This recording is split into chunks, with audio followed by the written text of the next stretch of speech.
En 1996 est sorti l'un des jeux les plus importants de la Nintendo 64, Super Mario 64. Ce jeu a été un tournant important pour la série Mario, car c'est le tout premier Mario 3D de l'histoire avec l'implémentation du stick, une panoplie de mouvements totalement inédite et surtout une caméra qui, de nos jours, est très archaïque. Et tourne cette caméra, sale chien! Mais si ce jeu est toujours aussi populaire aujourd'hui, c'est surtout grâce au speedrun. Une discipline qui consiste à finir un jeu aussi vite que possible, et Mario 64 a été un très grand terrain de chasse pour les speedrunners, qui repoussent toujours aussi loin les limites du jeu, mais au lieu de parler des grands joueurs qui ont marqué l'histoire du jeu, aujourd'hui on va descendre sur terre et parler de mon expérience sur ce jeu, de l'évolution de mon niveau et de tout ce que j'ai dû passer comme épreuve pour arriver à aujourd'hui. En tout cas, installez-vous bien car je vais vous raconter mes 1 an et demi de speedrun sur Super Mario 64.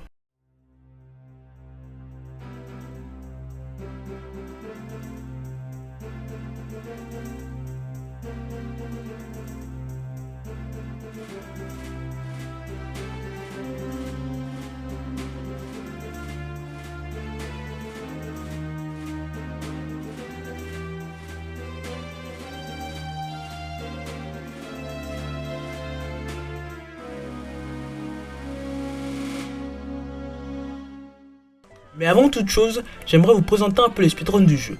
Dans ce jeu, il y a 5 principales catégories de speedrun, et aujourd'hui on se concentrera sur la 16 star et la 110 star.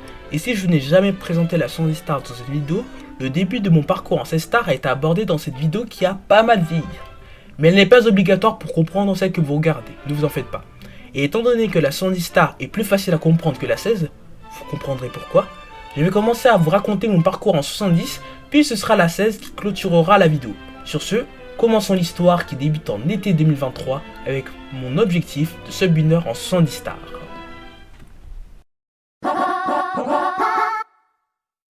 La 70 stars est une catégorie assez facile à comprendre. Le but est de finir le jeu avec les 70 étoiles telles que Nintendo avait prévu.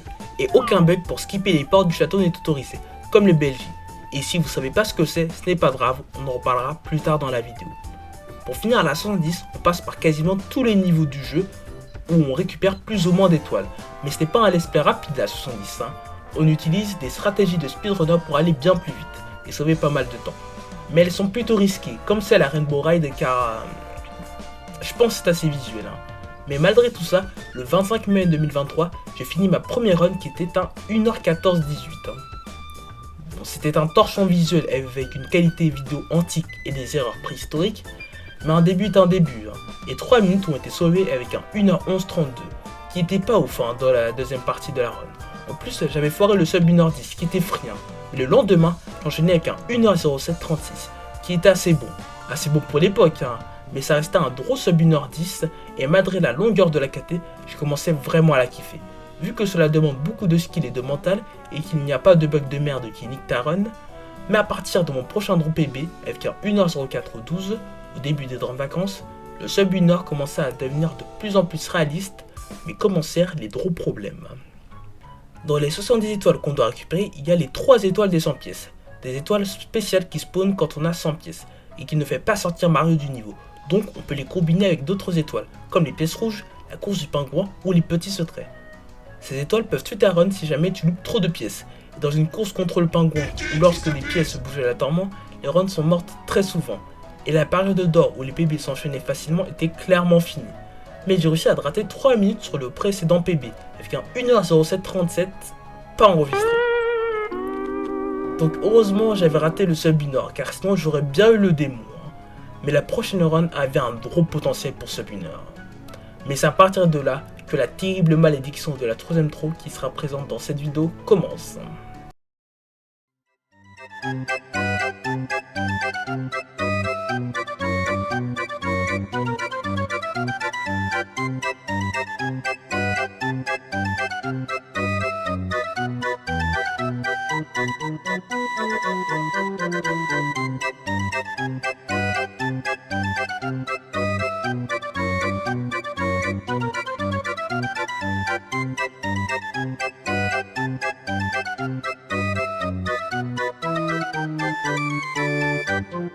Je suis vraiment le golemon que je pense être.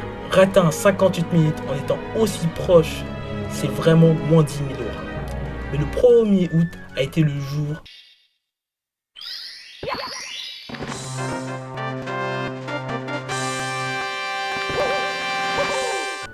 du 59-27, avec une run vraiment maussade pour rester poli.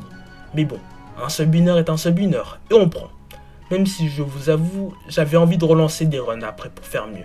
Mais en voyant que j'allais plus perdre du temps qu'autre chose, j'ai mis la 70 stars de côté pour me focus en 16. Mais l'été prochain, je suis revenu en 70 pour une raison bien précise. Mon retour en 70 a été motivé par un événement nommé la Summer League 2024, un tournoi estival organisé par la commune internationale de Mario 64 où le but est de PB dans toutes les catégories principales du jeu pour faire gagner des points à sa team, dont la mienne est la Sony Boys.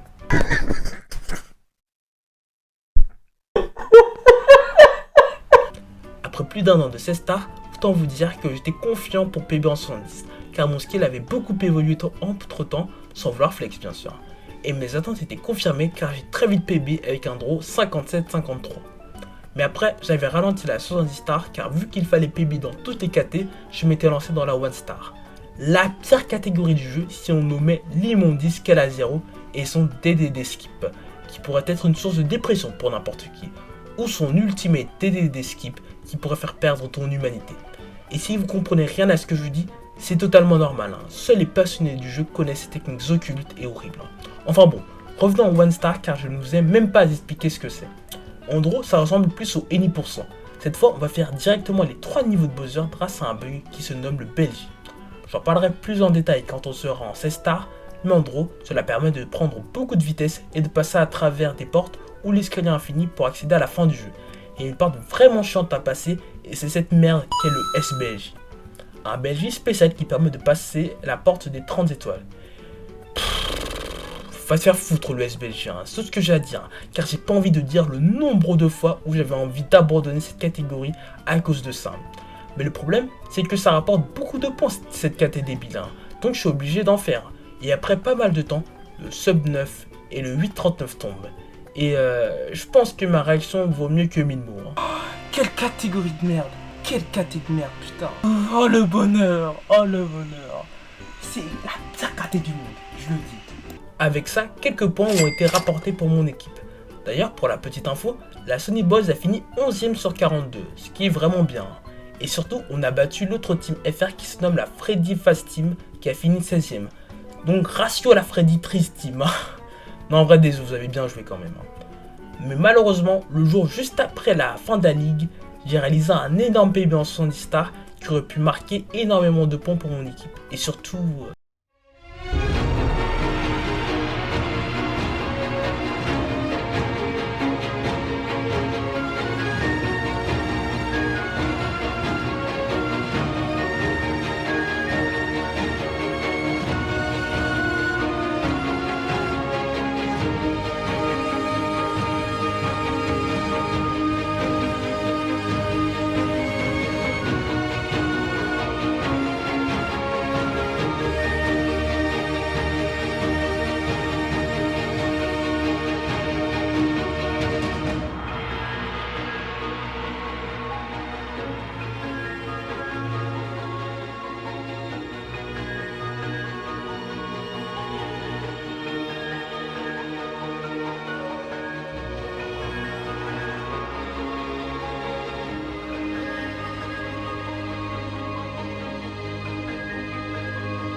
Mais si j'avais visé un peu plus à gauche, j'aurais eu le 54.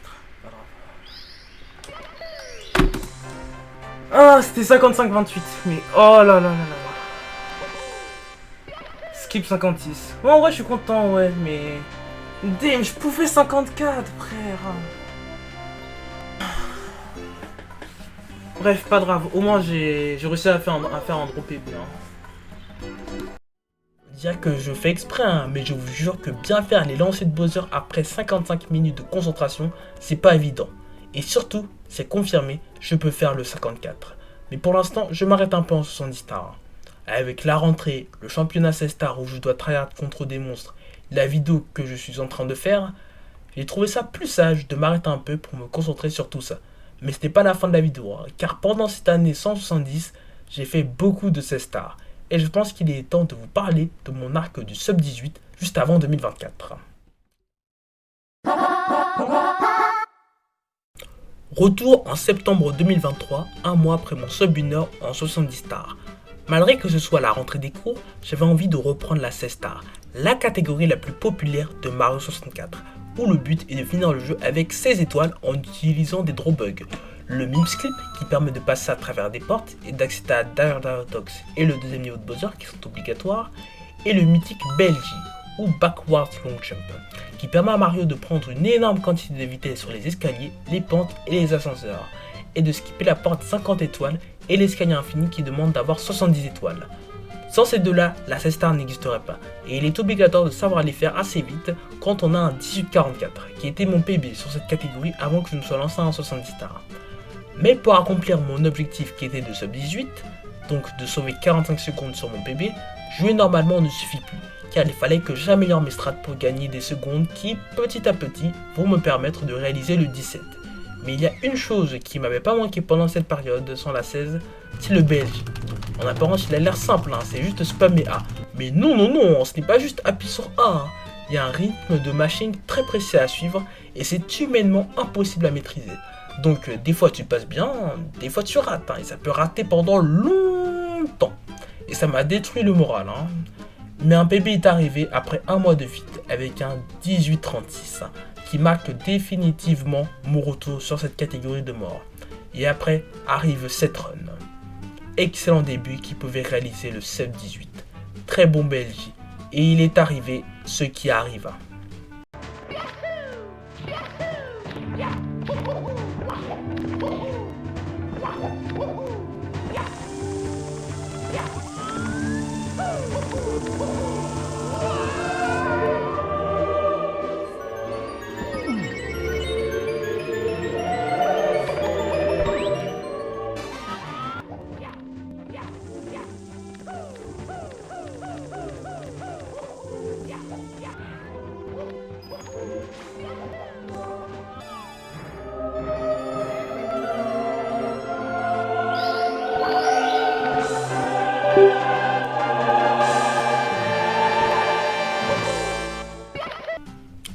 Trois semaines après le 1836 sans de PB.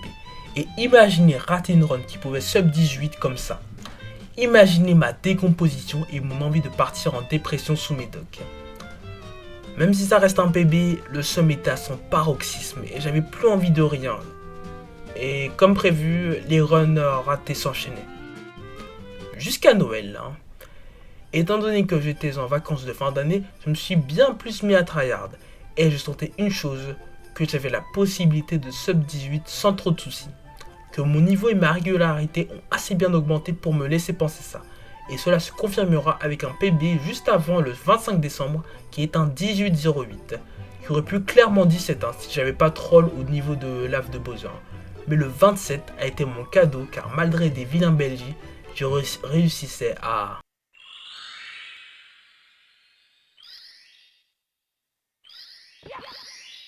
« 17,54 ».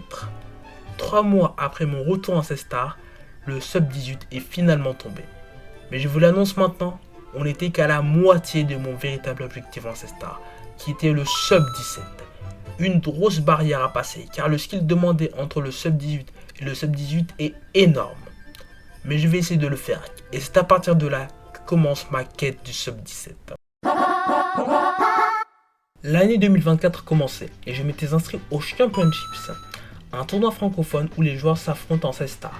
Et dans ma catégorie, avoir un 1754 n'est pas du tout suffisant pour gagner. Genre des gens de ma catégorie peuvent faire ce temps au petit déjeuner. Donc pour avoir mes chances, j'ai amélioré encore une fois mes techniques, car pour avoir le sub 17, le mouvement seul ne compte plus. Il faut avoir des strats supplémentaires pour gagner des secondes. Strats qui peuvent faire énormément de fois rater ta run. Mais c'est le jeu. Donc on tryhard. Et après une meilleure compréhension des BLJ, je lançais cette run qui... Non. Encore un drop PB raté au dernier lancer. Et ça se voit à ma voix, je transpirais le seum et la déception. Mais 2 jours plus tard, un nouveau PB vient s'ajouter à la liste, avec un 1735. Et il sera connu grâce à... Et bienvenue à la Ligue 2, Marirbi. Bienvenue à la Ligue 2. Voilà. Voilà le PB. Voilà le PB. Ouais bon bref, passons.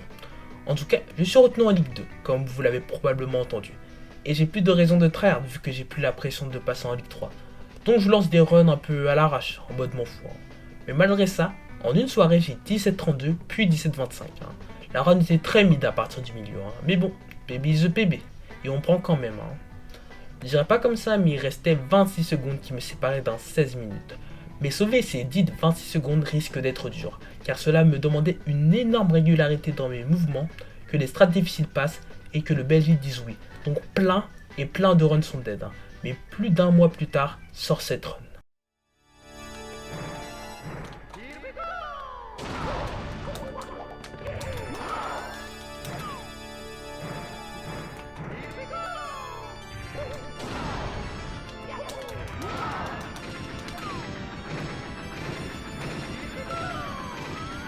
Non. Pourquoi ça touche pas? Pourquoi ça touche pas?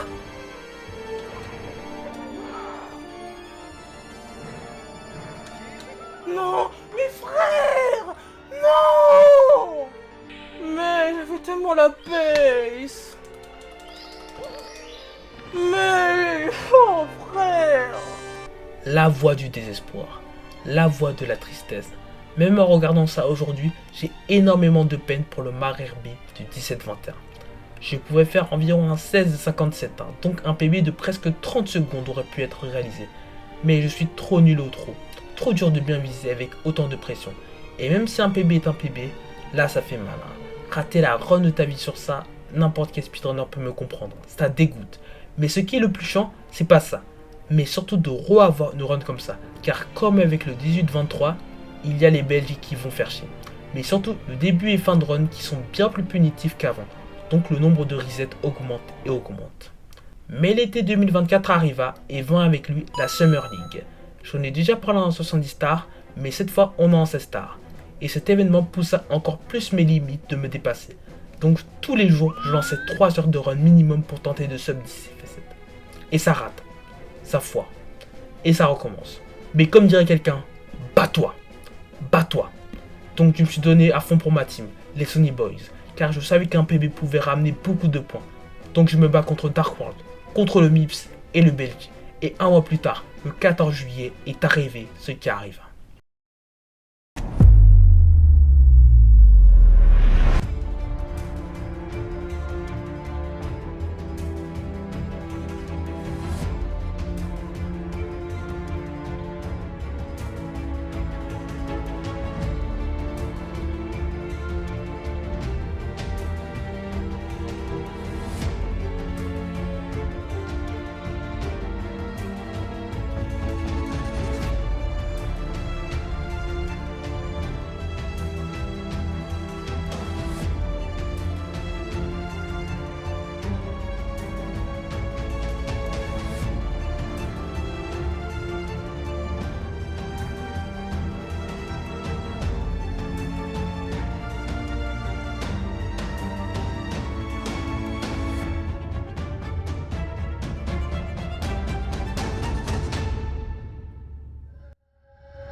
Oh le bonheur. Oh Oh, ça fait tellement du bien de 16. Oh mon dieu.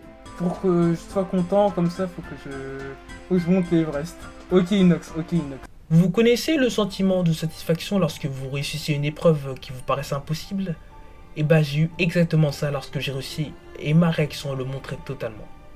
À la fin de ma dernière vidéo, j'avais annoncé que mon prochain objectif était le sub 17. Mais au fond de moi, j'y croyais pas, en pensant que ce serait trop haut et trop dur. Mais au fur et à mesure, cela semblait de plus en plus réalisable. Et c'est finalement arrivé. Oui, c'était un 16,59. Oui, à une seconde près, je l'aurais raté. Oui, j'ai perdu 14 secondes au Belgique et j'aurais pu 4x. Mais un PB est un PB. Un 16 est un 16. Et même malgré ça, je reste très fier de ce que j'ai accompli sur le jeu et de ce que j'accomplirai.